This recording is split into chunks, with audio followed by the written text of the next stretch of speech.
जय Hind friends, welcome to this research editorial analysis powered by growth mount UPSC. I am Dhruv Jani. आज के इस session का जो आधार है वह द हिंदू में प्रदर्शित हुआ लेख है जिसका शीर्षक है फिडलिंग अराउंड। जैसे कि आपको दृश्यमान है, यह लेख दरअसल जो किसानों के द्वारा प्रदर्शन हो रहे हैं और प्रदर्शन से जो उत्पन्न होती आपत्तियां हैं उनके बारे में चर्चा कर रहा है। लेख ठीक ठाक ज्ञानवर्धक है, मगर इससे जो हम लोग एक्सट्रैक्ट कर सके जो जीएस के जो तत्व है वो थोड़े महत्वपूर्ण है। आज हम लोग इसमें से अगर हम जीएस की बात करें तो हम लोग जो कृषि कानून है नया उसके बारे में देखेंगे। What is actually farm bill उसके बारे में देखेंगे। उसके बाद उसके जो महत्व है उसकी भी चर्चा करेंगे, उसकी चिंताएं भी देखेंगे, यानी कि उसके जो प्रॉन्स और कॉन्स है उसकी जो डिबेट है उसकी भी चर्चा करेंगे, उसका अभ्यास करेंगे। मुख्यतः यह लेख जो है यह हमारे पॉलिटी एंड गवर्नेंस से ताल्लुक रखता है। क्लियर? तो हम लोग आगे देखेंगे, यह लेख की भी जो महत्वपूर्ण बातें हैं वो भी देखेंगे, और उसके बाद जो बहुत महत्वपूर्ण बात है हमारे लिए सामान्य अभ्यास के जो तत्व उसकी भी चर्चा जो है वो हम जम के करेंगे। तो लेख को शुरू करेंगे, अपने 3 बिंदुओं पर ही देखेंगे लेख को, 3 स्तर पर ही। पहला स्तर रहेगा लेख का निष्कर्ष, दूसरा रहेगा लेख की महत्वपूर्ण बात, और तीसरा इसमें से जो संशोधित तत्व है जिसको हमने एक्सट्रैक्ट किया है आपके लिए, आपकी सरलता के लिए, उसकी भी बात करेंगे। तो शुरू करते हैं। देखिए, सर्वप्रथम हम लोग लेख का निष्कर्ष देखेंगे कि एग्जैक्टली जो लेख है इसका तात्पर्य क्या है। देखिए, तो जो नया कृषि कानून है जिसके खिलाफ जो प्रदर्शन हो रहे हैं उत्तर भारत के राज्यों में, उसकी परिस्थिति से वाकिफ करता यह लेख है कि यह जो प्रदर्शन हो रहे हैं उसकी तीव्रता कैसी है और किन किन चीज़ों को यह प्रभावित करता है उसकी भी बात करेंगे। राज्य सरकार परिस्थिति को नियंत्रण करने में नाकाम रही है, उसकी टीका भी लेख में की गई है। जिन जिन राज्यों में महत्वपूर्ण रूप से, मुख्य रूप से पंजाब है, हरियाणा है, तो ऐसे कुछ राज्य है हमारे उत्तर पश्चिमी भारत के जहां यह प्रदर्शन जो है वे वहाँ जो प्रदर्शन है बहुत बड़ा स्वरूप ले रहे हैं, और जिसकी जो चिंता है वो करनी हमारे लिए थोड़ी महत्वपूर्ण है। इन प्रदर्शनों में आम आदमी के जीवन में बाधाएं उत्पन्न हो रही है जिसकी चर्चा भी लेख में हुई है। देखिए, प्रदर्शन जो करना है वो शांतिपूर्ण प्रदर्शन करना हमारा मूलभूत अधिकार है, मगर राज्य सरकारों को यह ध्यान में रखना होगा कि यह जो प्रदर्शन होते हैं इनसे जो अन्य आम आदमी होते हैं उनके जीवन में बाधाएं जो उत्पन्न होती है वो ना हो। यह संपूर्ण रूप से जिम्मेदारी जो होती है वो राज्य सरकार की होती है। तो आगे यह लेख में राज्य सरकारों की नीति के ऊपर भी टीका की गई है कि जो राज्य विफल रहे इन प्रदर्शनकारियों को जो है शांत करने में या इन प्रदर्शनों को कम करने में, उसकी टीका भी यहाँ इस लेख में जमकर की गई है। उसकी चर्चा आगे करते हैं। देखिए, नए कृषि कानून जिसके विरोध में प्रदर्शन चल रहे हैं, पंजाब में आज चिंताजनक परिस्थिति है। विरोधी आंदोलन की शुरुआत सितंबर के अंत में हो गई थी। अब जो है अक्टूबर भी पूर्ण हो चुका और नवंबर जो है इसकी शुरुआत हो चुकी है। परिस्थिति तेजी से गंभीर हो रही है। इन प्रदर्शनकारियों ने रेलवे मार्ग को बाधित कर दिया है। रेलवे मार्ग को बाधित करना यानी कि सप्लाईज, जो जीवन जरूरी हमारी सप्लाईज है उसको भी रोक दिया है यह प्रदर्शनकारियों ने। मुख्यतः वह यह कृषि संगठन है जिनके द्वारा प्रदर्शन हो रहे हैं इस कृषि कानून के विरोध में। धीरे धीरे जीवन जरूरी चीज वस्तुओं की कमी हो रही है।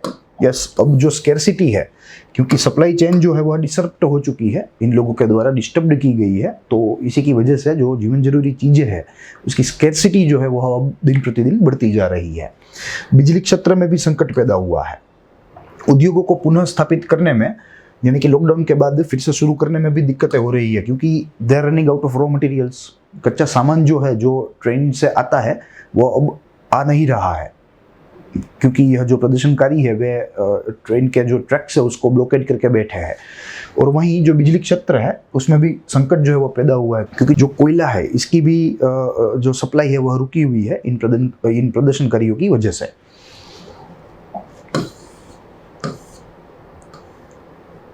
देखिए, विरोधी प्रदर्शन सिर्फ पंजाब में हो रहा है ऐसा नहीं है, उत्तर के कई सारे राज्य जो है वहां भी प्रदर्शन जो है वह दिख रहा है, जिसमें हिमाचल प्रदेश का समावेश कर सकते हैं, जम्मू कश्मीर का भी समावेश हो सकता है और लद्दाख की जो यूनियन टेरिटरी है उसका भी समावेश उसमें हम कर सकते हैं। कानून व व्यवस्था को निपटाने की प्राथमिक जिम्मेदारी राज्य सरकार की है।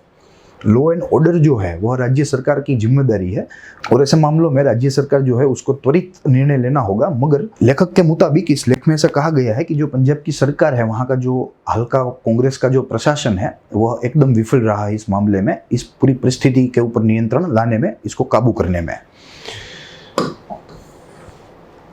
30 से अधिक किसान संगठनों द्वारा यह प्रदर्शन चलाया जा रहा है। 30 से अधिक किसान संगठन यानी कि एग्रीकल्चरल ऑर्गेनाइजेशन यानी कि फार्म एसोसिएशन हम कह सकते हैं। प्रदर्शनकारियों के द्वारा 2 अलग अलग रेलवे ट्रैक की नाकाबंदी की गई है। जो 2 मुख्य सप्लाई की दृष्टि से जो महत्वपूर्ण ट्रैक है उनको रोक दिया गया है और जो प्रदर्शनकारी है वो वहां से हटने का नाम नहीं ले रहे हैं। रेलवे के अनुमान मुताबिक उसका नुकसान 1200 करोड़ रुपये तक का रहेगा, उससे भी अधिक रहेगा। इतने दिनों में जो ब्लॉकेड हुआ है उसकी वजह से रेलवे को यह नुकसान जो है वह भुगतना पड़ेगा और इसकी रकम जो है वह बहुत बड़ी है और वे लोग अनुमान कर रहे हैं कि it might exceed beyond 1200 crore. Clear? तो यहाँ तक जो हमने बातें देखी यह लेख की बात थी। लेख जैसे ही मैंने आपको बताया कि ठीक ठाक ज्ञानवर्धक है, दूसरे कोई तथ्य कोई शामिल नहीं है, मगर इसमें से जो हमने एक्सट्रैक्ट किया है वो थोड़ा महत्वपूर्ण है हमारे जीएस की दृष्टि से। और आज हम लोग वह तीसरे बिंदु के तहत हम लोग पहले तो जो नए कानून आए हैं कृषि के संदर्भ में उसको देखेंगे, उसका स्वभाव देखेंगे, उसके मुख्य प्रावधान की बात करेंगे, उसके बाद उसके महत्व देखेंगे और उसके बाद उसकी चिंताओं का जिक्र करेंगे।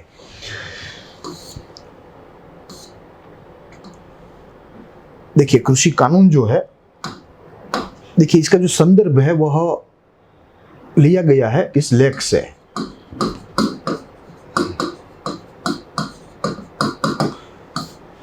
और इसको हम लोग 3 बिंदुओं पर विभाजित करेंगे और उसको अभ्यास करने का प्रयास करेंगे। पहला बिंदु रहेगा कानून के मुख्य प्रावधान, जिसमें कानून का ऑफिशियल नेम आएगा और उसके जो प्रिंसिपल प्रोविजंस है उसकी बात करेंगे।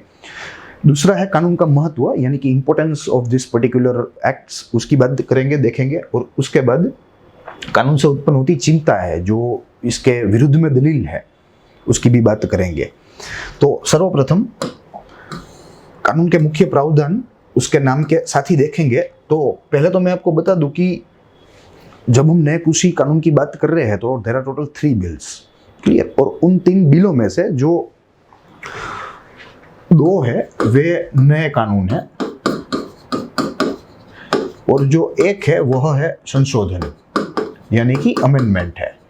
पहले से एक कानून हाजिर था और उसमें कुछ फेरफार जो है वे किए गए हैं। तो टोटल 3 कानून है। केंद्र सरकार ने क्या किया कि सर्वप्रथम इसको ऑर्डिनेंस के रूप में इसको लागू करवा दिया गया अध्यादेश के तौर पर।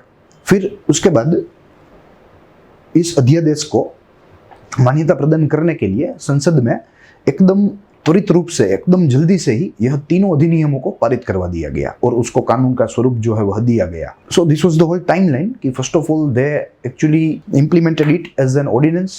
उसके बाद वह ऑर्डिनेंस को एक कानून का रूप देने के लिए संसद में से पारित होना जरूरी है according to our constitutional provision. तो इसका भी जो है ख्याल रखा गया और केंद्र सरकार के द्वारा सेशन मिलते ही, पार्लियामेंट का सेशन मिलते ही त्वरित ही जो तीनों अधिनियम थे उन अधिनियमों को पारित भी करवा दिया गया। अब देखिए पहला जो बिल है, this is the first one. उसका आप ऑफिशियल नेम देख लीजिए, ये हमारे लिए थोड़ा महत्वपूर्ण है, हमें याद रखना होगा। दोनों में दिए गए हैं। आपके लिए मैंने हिंदी का भी प्रबंध किया है और इंग्लिश भी है। Farmers produce trade and commerce promotion and facilitation bill 2020, कृषक उपज व्यापार और वाणिज्य संवर्धन व सरलीकरण अधिनियम 2020। यह पूरा ऑफिशियल नेम है इस नए कानून का। अब उसकी मुख्य प्रोविजंस देखेंगे हम। कृषकों को अपनी उपज के विक्रय के संदर्भ में चयन करने की स्वतंत्रता प्रदान करता है। फॉर एग्जाम्पल स्मॉल फार्मर है तो आज तक क्या चल रहा है कि कोई भी कृषक हो, कोई भी जो है फार्मर हो, अगर उसकी उपज को उसको बेचना है तो उसको 100% एपीएमसी में ही जाना पड़ेगा। He have to visit APMC, he just don't have any option. ठीक है, तो यह जो बात थी उसको यह कानून ने बदल दिया। अब नए कानून में जो छोटा कृषक है, छोटा फार्मर है, वह अपने उपज की बिक्री के लिए किसी को भी बेच सकता है, किसी को भी चयन कर सकता है, उसको एपीएमसी जाने की अब जरूरत नहीं है। यह बात यहाँ याद रखनी होगी। यह कानून का उद्देश्य जो है वह एपीएमसी को खत्म करना नहीं है, मगर किसानों की जो पसंदगी है उसको विस्तार देना है, उसको बढ़ाना है। हालांकि यह प्रावधान से एपीएमसी जो है वह निष्प्रभावी हो सकता है कुछ हद तक, मगर वह संपूर्ण रूप से खत्म नहीं होगा। यह कानून जो है वह एपीएमसी को खत्म करने वाला कानून नहीं है। उसके बाद कृषकों को विभिन्न राज्यों के एपीएमसी कानून के तहत अधिसूचित मंडियों के बाहर अपनी उपज को बाधा रहित व्यापार करने का अधिकार मिलेगा। अब तक वही हो रहा था कि किसी भी कृषक हो, उसके उत्पादन को बेचने के लिए उसको 100% एपीएमसी में ही आना होता है, जो यह कानून से खत्म हो जाएगा। अब जो कृषक है वह अपनी जो उपज है वह कहीं पे भी बेच सकता है, किसी निजी विक्रेता को भी बेच सकता है, किसी निजी कंपनी वाले को भी, यानी कि उद्योगी को भी बेच सकता है, कहीं पे भी बेच सकता है, जहां उसे अच्छा दाम मिले वहां वो बेच सकता है। उसके बाद कृषक अपनी उपज राज्य से बाहर भी बेच सकता है, यह भी अच्छी बात है। अगर कृषक को ऐसा लगे कि मुझे मेरी उपज बाहर बेचनी है, बाहर मुझे अच्छे दाम मिलेंगे, तो बेशक वो अपनी उपज जो है वह जो है अपने राज्य से बाहर भी, अपने राज्य की सीमा से बाहर भी बेच सकता है। तो ये बात थी पहले अधिनियम की, जिसमें हमने देखा कि 100% जो फार्मर की फ्रीडम थी उसको और एनहांस कर दिया गया, उसको और बढ़ाया गया है, और अपनी जो उपज है, अपना जो माल है, अब वो कहीं पे भी बेच सकता है, कोई भी बाधा जो है वह उसको लागू नहीं पड़ेगी। अब दूसरा अधिनियम देखेंगे जो कि नया ही अधिनियम है।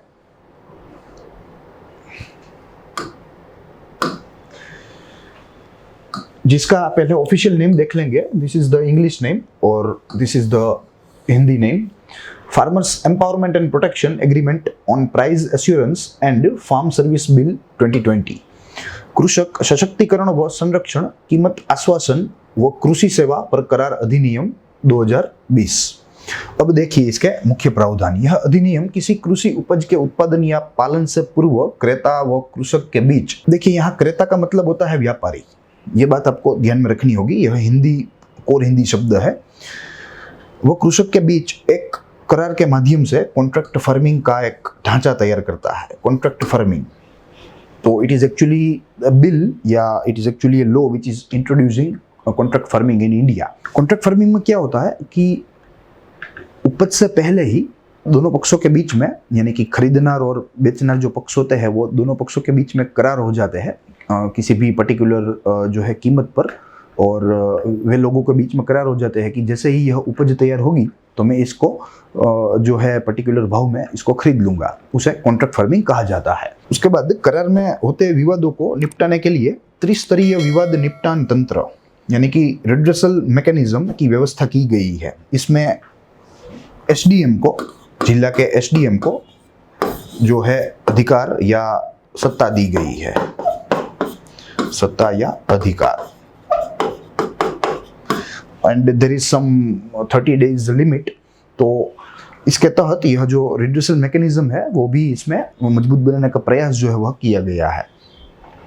देखिए और तो कई प्रावधान होते हैं, मगर जो मुख्य हमारे लिए जो महत्वपूर्ण होते हैं, जिन प्रमुख कानूनों से जो फेरफार, जो हम जिस फेरफार की बात कर रहे हैं, तो वो फेरफार के सक्षम जो प्रावधान है हम उसकी ही बात करेंगे, छोटे छोटे प्रावधानों की हम यहाँ बात नहीं करेंगे।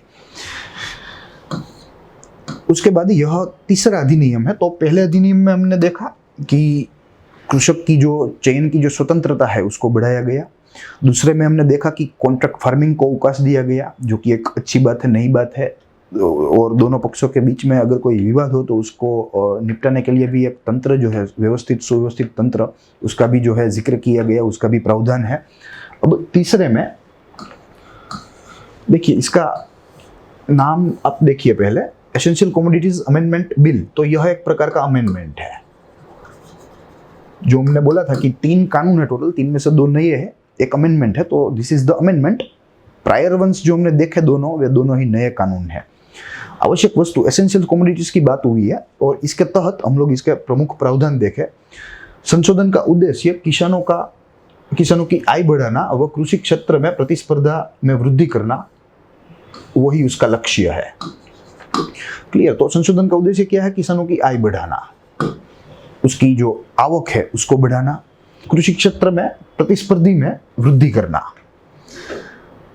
उसके बाद अधिनियम यह व्यवस्था करता है कि सरकार सिर्फ असाधारण परिस्थिति में ही चीज वस्तुओं को विनियमित कर सकेगी, यानी कि रेगुलेट।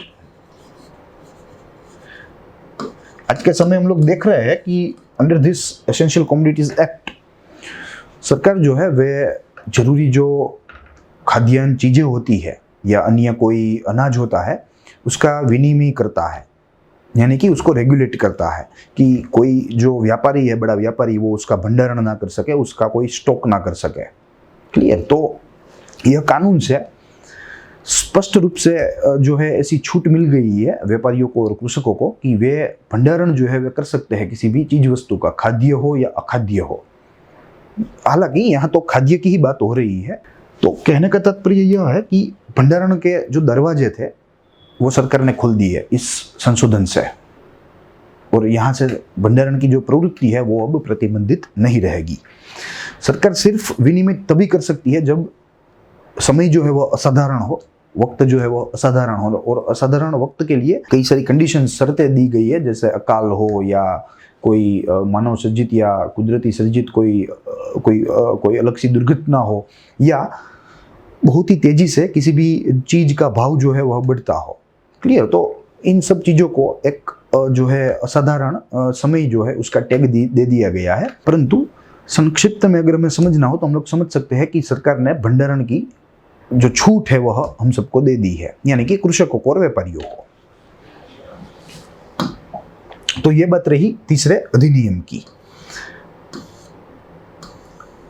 देखिए, अब इसके महत्व की बात करेंगे। पहले मैं एक बात आपको बता दूं कि जब 2014 में भारी बहुमत से भाजपा की सरकार आई तो सबको आशा थी कि एक फोर्टनाइट परिवर्तन होगा, कि 15-20 दिनों में जो अच्छे दिन है वे आएंगे। आपको भी मालूम होगा अच्छे दिन के ऊपर जोक्स भी बने हैं, और इसी के तहत जो किसान है वे भी उनकी आंखों में भी आशा थी कि यह जो नई सरकार है वो हमारे लिए भी कुछ करेगी। तो यह सरकार ने ऐसा करने के लिए ही यह कदम उठाया है। दूसरी बात, हमारी केंद्र सरकार के द्वारा 2022 में डबलिंग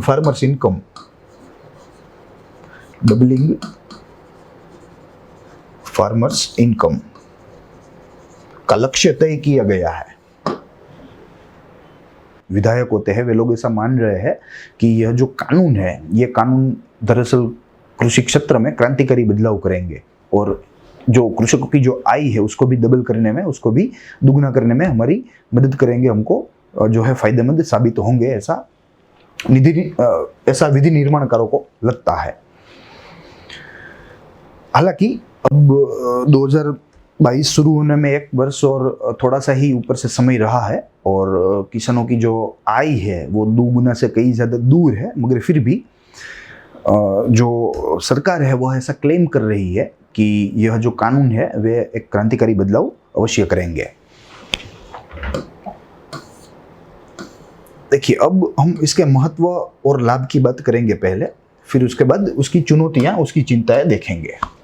देखिए, तीनों अधिनियमों के प्रावधानों का अध्ययन किए जाने पर वे काफी प्रगतिशील व कृषि में व्यापक सुधार वाले अधिनियम नजर आते हैं। यस, पहली इंप्रेशन से तो हमें ऐसा ही लगता है कि they will change the entire agricultural sector in a Fortnite.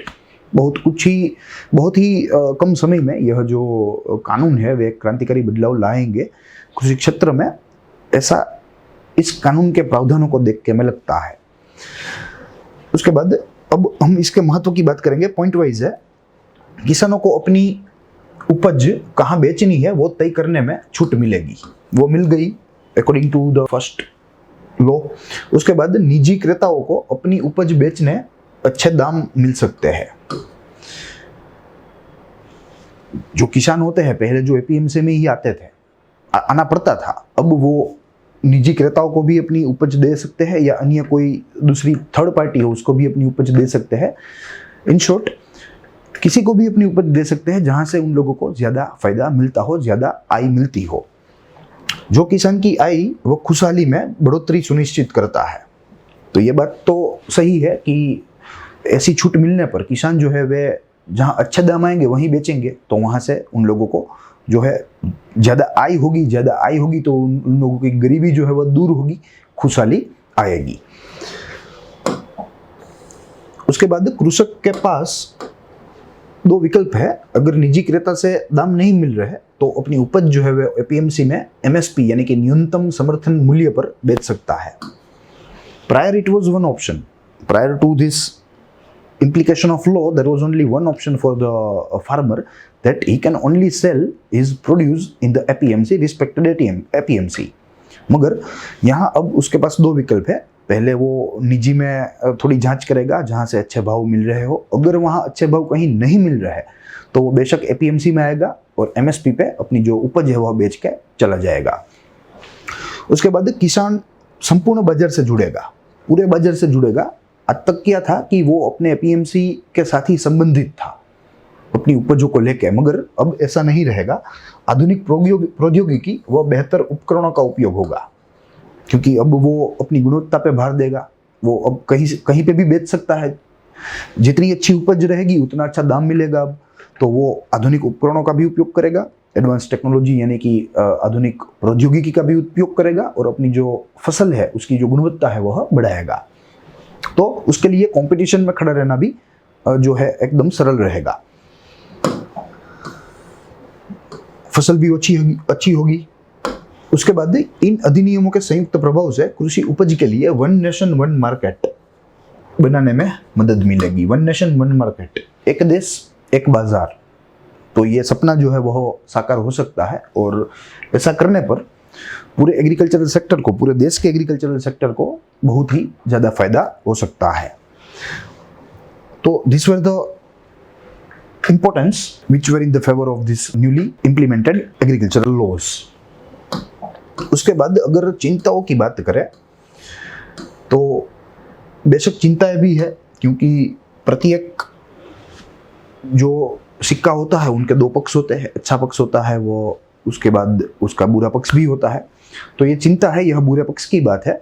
देखिए, एपीएमसी व एमएसपी को निष्प्रभावी बनाने वाला कानून अब कृषक को या व्यापारी को चीज वस्तु लेने के लिए, फार्म प्रोड्यूस लेने के लिए एपीएमसी की जरूरत नहीं रहेगी, बहुत ही कम मात्रा में रहेगी। उसके बिना भी वो अपना काम कर पाएगा। हालांकि पहले ऐसा नहीं था, पहले APMC was the must. APMC तो चाहिए ही चाहिए अगर आपको उपज लेनी है या बेचनी है। एमएसपी है उसको भी निष्प्रभावी बनाने वाला है। उसके बाद एपीएमसी के बाहर खरीदार में बड़ी कंपनियां छोटे कृषकों का शोषण कर सकती है। पहले जो एपीएमसी था वह एक बफर जोन के रूप में काम करता था खेडूतों के बीच में और जो खरीदार है उसके बीच में। खरीदारों के द्वारा खेडूतों को जो शोषण होता था वो एपीएमसी के द्वारा खत्म हो गया था। मगर अब एपीएमसी की जो मध्यस्थी है वो अब नहीं रहेगी। तो ऐसे वातावरण में 100% कृषकों का जो शोषण है वह बड़ी कंपनियों के द्वारा, बड़े विक्रेताओं के द्वारा होना तय है या हो सकता है, होना संभव है। उसके बाद कॉन्ट्रैक्ट फार्मिंग में किस आधार पर कीमत तय होगी वो स्पष्ट नहीं किया गया। सब स्पष्ट किया गया अधिनियम में। कॉन्ट्रैक्ट में दोनों पार्टियों का नाम रहेंगे, कीमत रहेगी, इत्यादि इत्यादि। मगर इन कीमतों को तय करना वह जो आधार है वह आधार यह पूरे अधिनियम में हमें स्पष्ट रूप से नहीं दिया गया, जो एक विवाद का मूल हो सकता है। उसके बाद खाद्यान्न व अन्य खाद्य पदार्थों के भंडारण को सरल कर दिया गया, यानी कि स्टॉक तो हम लोग नहीं कह सकते, मगर हम लोग इसे होर्डिंग कह सकते हैं। It will actually enhance, it will actually boost the activity of hoarding, जो आज तक प्रतिबंधित थी। उसके बाद कृषि संविधान में राज्य सूची का विषय है। देखिए, जो कृषि है वह दरअसल स्टेट लिस्ट का भाग है, राज्य सूची का है, मगर केंद्र सरकार ने पहले अध्यादेश लाके यह फेरफार कर दिए और उसके बाद जब संसद सत्र में आई तो एकदम त्वरित ही यह तीनों जो कानून है वह पारित करवा लिए। मगर यह जो जिम्मेदारी है वह तो राज्य की है। क्लियर? तो ऐसे मामलों में राज्य की जो सत्ता है उसके ऊपर भी प्रश्नार्थ जो है वह उठ सकते हैं। केंद्र सरकार की जो करनी है उसके ऊपर भी जो प्रश्नार्थ है वह उठ सकते हैं। So this was the debate which was anti new farm bill. हमने उसके इंपॉर्टेंस भी देखे और उसके बाद उसमें से जो उत्पन्न होती चिंता है उसका भी जिक्र किया। तो आज के लेख में इतना ही। हमने लेख पूरा देखा, उसका निष्कर्ष देखा और उसके बाद जो संशोधित तथ्य थे या तत्व थे सामान्य अभ्यास के उसकी भी बात की। उसमें हमने फार्म बिल देखा, फार्म बिल के ऑफिशियल्स नेम देखे, प्रत्येक अधिनियम के मुख्य प्रावधान देखे, उसका महत्व देखा एवं उसकी चिंताएं देखी। तो आज के लिए इतना ही। नेक्स्ट सेशन में मिलेंगे अगले आर्टिकल के साथ, अगले रिसर्च के साथ। तो तब तक stay tuned, stay safe, stay watching growth mount UPSC.